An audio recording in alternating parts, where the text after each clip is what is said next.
My mother set her wine glass down on the polished oak table with a deliberate click that cut through the low murmur of the chalet. Emily, the transfer cleared this afternoon while you were on the mountain. We moved what we needed into Michael's account. Your portion was the cleanest solution, and we didn't have time to wait for another one of your careful reviews. My Aunt Diane leaned forward from the seat beside her, voice smooth and final. It's already done. The family voted. You were skiing, so we handled it. Michael's venture needs the liquidity now, not next quarter. My mother's eyes stayed locked on mine, cold and steady. If you want to fight it alone. But don't expect the rest of us to slow down while you calculate risks that don't exist. Hi, my name is Emily Carter. I am 35 years old. The words landed like a closing door. I stayed seated at the far end of the long table, hands folded, face blank. The luxury mountain retreat in the Colorado Rockies had been sold to us as a neutral place for strategy talks. 2 fireplaces, floor-to-ceiling windows overlooking snow-covered pines, private chef the works. Now it was just expensive staging for the moment they finally cut me out. I had driven up 2 days earlier with a folder of projections and a quiet plan to keep the numbers honest. The firm had been under pressure for months. Michael kept pushing aggressive side deals that never showed up on the main books. I had blocked 2 of them in the last board vote. My mother called the retreat family time. I knew it was cover. The morning after those 3 sentences, I laced up my boots and walked the trail behind the chalet. Cold air, pine needles under snow, the sound of my own breathing. Halfway out, I pulled the folded phone log printout from my jacket. I had found it the day before in the office wastebasket, half crumpled under a coffee cup. Columns of dates, times, and numbers. My mother's cell to Diane's cell sometimes 3 or 4 times a day. Calls to Michael's private line. Margin notes in my mother's handwriting transfer window. Open Emily on slopes, move fast before she asks questions. I had photographed every page and put the original back exactly where I found it. When I returned, Thomas Reed was waiting in the main room. He had come up as our outside business partner, the one who handled the bigger institutional money. He looked like he hadn't slept.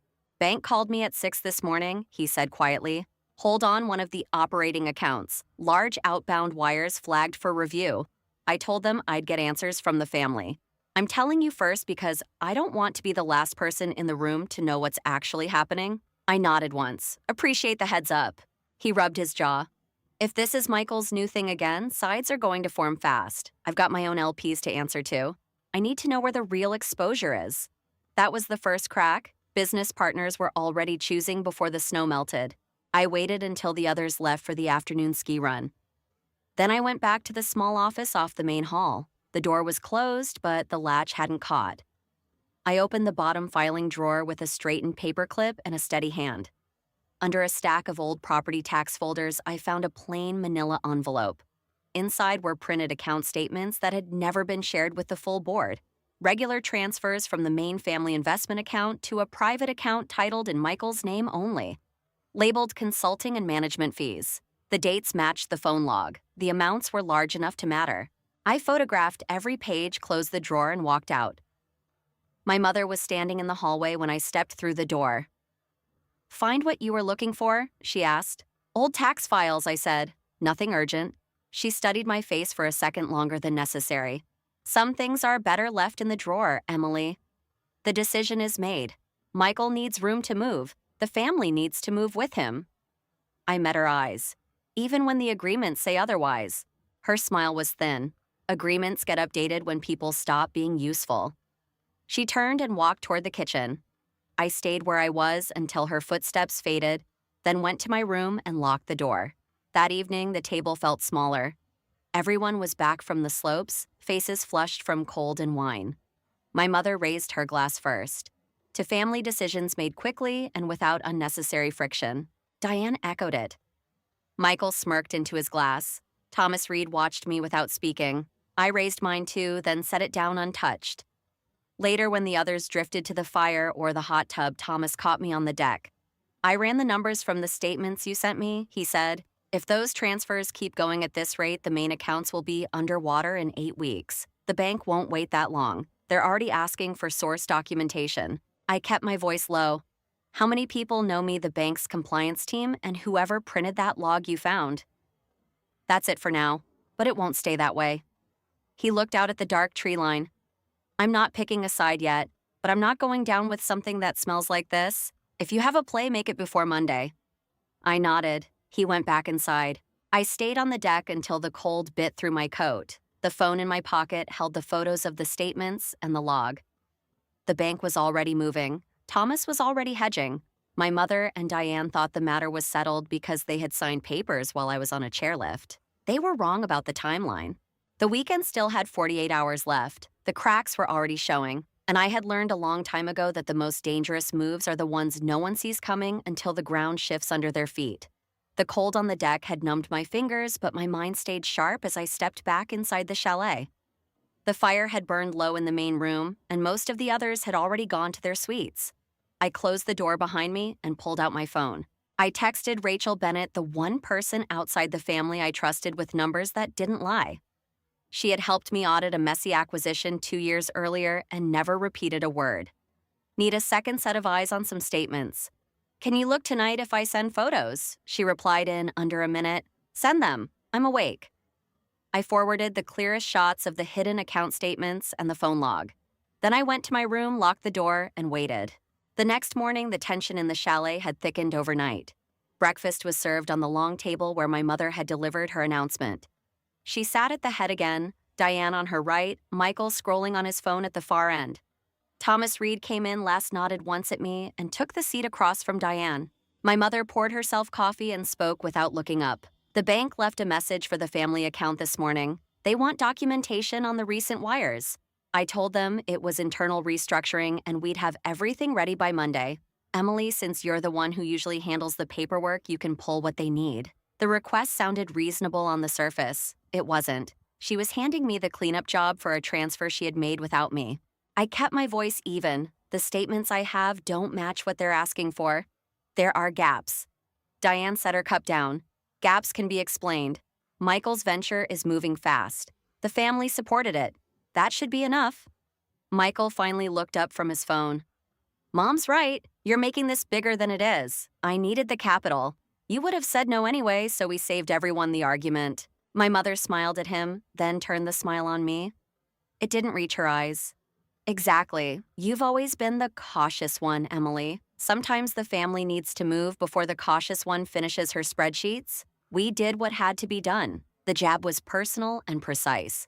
It landed exactly where she wanted it on the years I had spent being the one who asked for documentation, while Michael closed deals on handshakes and charm.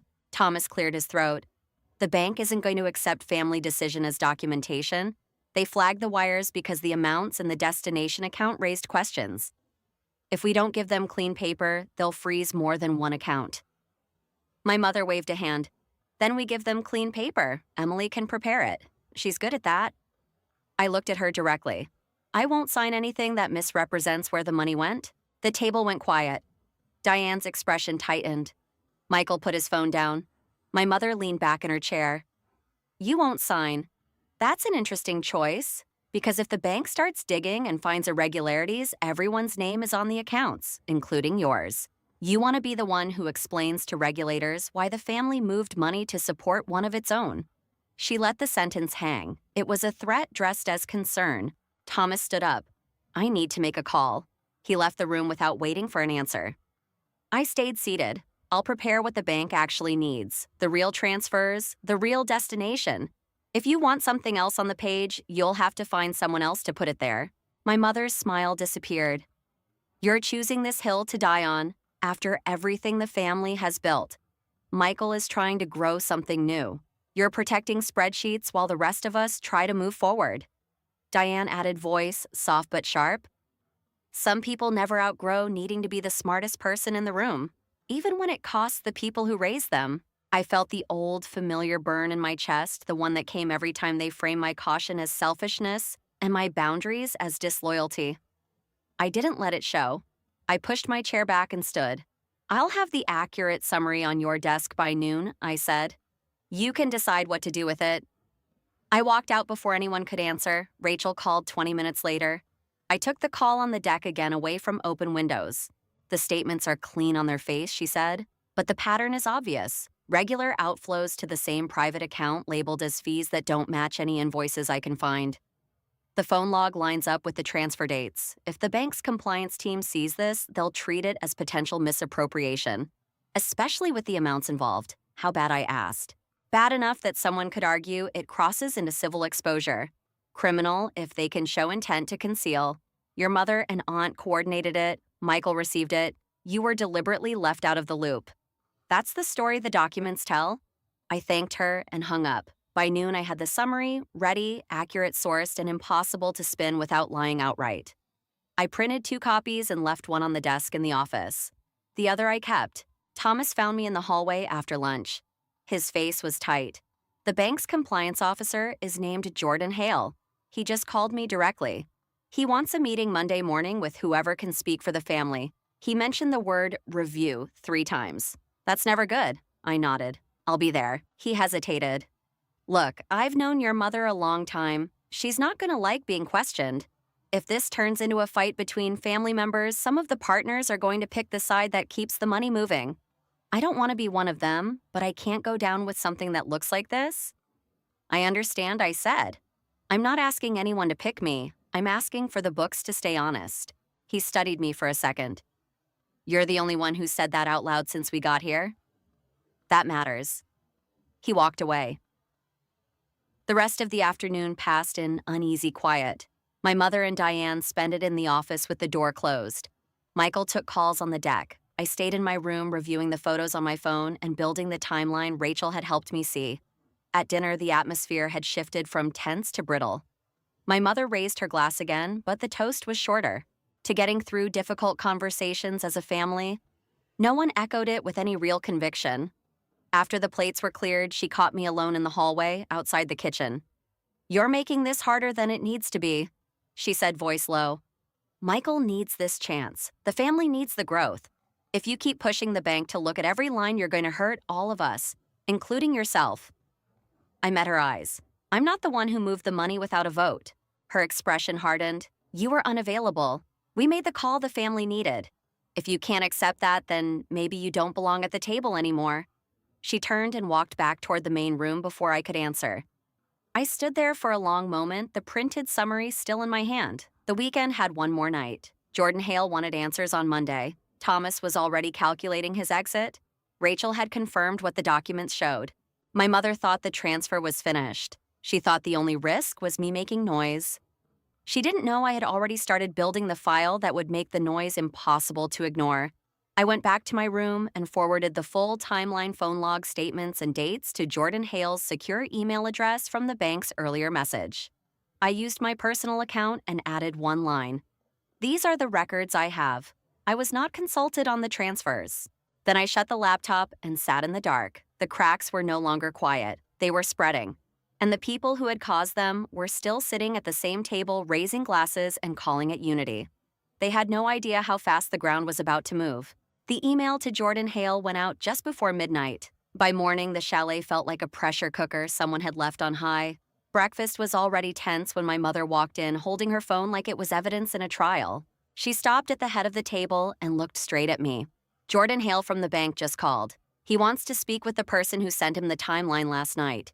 He used your name, Emily. Care to explain why you decided to go over the family's head? Diane set her fork down slowly. Michael stopped chewing. Thomas Reed glanced at me once, then at my mother, and stayed quiet. I met her stare. Because the timeline is accurate, the bank asked for documentation. I gave them what actually exists instead of what you wanted me to create. My mother's voice dropped into that low-cutting register she used when she wanted everyone to feel small. You gave them ammunition. You took private family transfers and turned them into a compliance problem. Michael needed that capital. We handled it the way families handle things when one member refuses to get on board. And now you've invited outsiders to pick through our books like we're criminals. Diane leaned in. Some people can't stand not being in control, even if it means burning the whole table down. Michael finally spoke, voice tight. Mom, maybe we should just show him the consulting agreement we drafted? It's close enough. I looked at him. Close enough isn't the same as real. The bank already sees the pattern. Adding a backdated agreement won't make the calls between Mom and Diane disappear, or the fact that I was never in the room when any of it was decided. My mother slammed her hand flat on the table. The silverware jumped. You were skiing? You made yourself unavailable on purpose so you could sit back and judge us later. That's what you do. You wait for everyone else to take the risk, then you show up with your spreadsheets and your rules and act like you're the only adult in the room. The words hit harder than I expected. Not because they were new, but because she said them in front of Thomas and the staff moving quietly around the edges of the room. She had stopped pretending this was still a private family matter. Thomas pushed his chair back. I'm going to take that call with Hale when he rings back, and I'm going to tell him the truth as I know it. The transfers happened without full board knowledge. That's the reality. My mother turned on him. You're choosing her side. I'm choosing not to lie to a bank examiner, Thomas said. There's a difference. Elena Vargas, another partner who had driven up late the night before after Thomas looped her in, spoke from the end of the table. I already pulled our firm's exposure. If this turns into a formal review, we're limiting our position until it's clean. I'm not interested in being collateral. The fractures were visible now. No one was shouting except my mother, but the room had split in two. Jordan Hale called 20 minutes later. We put him on speaker in the office. He was calm, professional, and direct. The bank had flagged the pattern. They wanted source documents, invoices, and board minutes by end of day Monday. If the documentation didn't match the movement of funds, they would freeze the accounts pending further review. He used the word review 6 times. Each time it landed like another weight on the table. When the call ended, my mother looked at me like I had personally set the fire. You did this, she said. You couldn't just let it go. You had to prove you were right. I kept my voice level. I sent the records that already existed. You created the records when you moved the money without a vote. She stepped closer. The controlled mask finally cracked. You have always been like this, calculating, cold, waiting for the moment you could make the rest of us look reckless. Michael is building something. Diane and I supported him the way a family supports each other. And you sent the bank a weapon because you couldn't stand not being the one holding it. Diane added quieter, but just as sharp. Some daughters never learn that loyalty comes before being right. I felt the old ache rise, and I let it pass through me without grabbing onto it. I had spent too many years trying to earn the version of loyalty they only gave when it cost me nothing. I'm not sending anything else, I said. The file is with the bank now. What happens next is up to them and to the people who actually signed the transfers. My mother's face went still. Then she nodded, once slow and final. Then you're done here. If the accounts freeze, if the partners walk, if this whole thing collapses, you don't get to come back and say you were just being careful. You chose this. I looked at her for a long moment. I chose not to sign my name to something false. That's the only choice I made. She turned and walked out of the office. Diane followed. Michael stayed a second longer, then left without meeting my eyes. Thomas and Elena stayed. Jordan Hale's team moved fast. By Monday afternoon, the main operating accounts were frozen pending the review. The private account that had received the transfers was already under separate scrutiny. Michael's venture turned out to be a series of high-risk personal investments that had already lost a significant portion of the money. The slush fund was real, and it was bleeding. Rachel helped me pull together the clean remaining stake I still controlled personally. With her and a quiet attorney contact named David Klein, we moved what was verifiably mine into a separate protected structure before the freeze could reach it.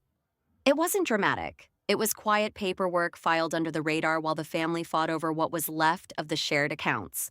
The ironic part arrived on Tuesday.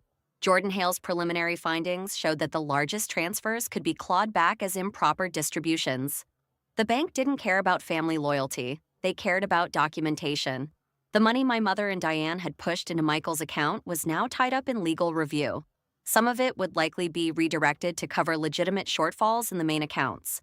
The rest would sit while lawyers argued. My mother's grand gesture to support Michael had turned into a frozen asset that helped no one. I drove back down the mountain alone on Wednesday morning. The chalet was still standing, but the family that had used it as a stage was already fracturing in different directions. Thomas and Elena had both signaled they would work with me on any clean continuation of the business. Rachel had offered to help set up the new structure properly. David Klein was handling the quiet legal separation of my stake. My mother called once on the drive. I let it go to voicemail. The message was short and vicious. You've destroyed more than you know. Don't expect anyone to forgive this. I didn't call back. 2 weeks later, the accounts were still frozen. Michael's venture had collapsed under the scrutiny. Diane had stopped answering group texts. My mother sent one final email through the family account, a formal notice that I was no longer to be included in any business decisions or communications. It was the cleanest break she could manage without admitting she had lost control of the narrative. I didn't fight it. I had already taken the only thing that mattered, my name, off the false paper and my assets into something I actually controlled. The freedom didn't feel like victory.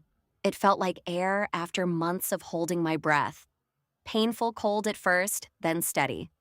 I had lost the version of family that only existed when I stayed quiet and signed what I was told. In its place, I had Rachel Thomas Elena and David people who valued clean numbers over convenient stories. That was the chosen family that actually showed up when the accounts froze and the questions started. I still think about the 3 lines my mother said at that table. They were the moment she stopped pretending we were on the same side. Everything after that was just the cost of believing her. Releasing the toxic ties didn't give me back what I had lost. It gave me the chance to stop losing more. That was the only trade worth making. Thank you for listening to my story. How far is too far when the people who raised you ask you to sign your name to something you know is wrong?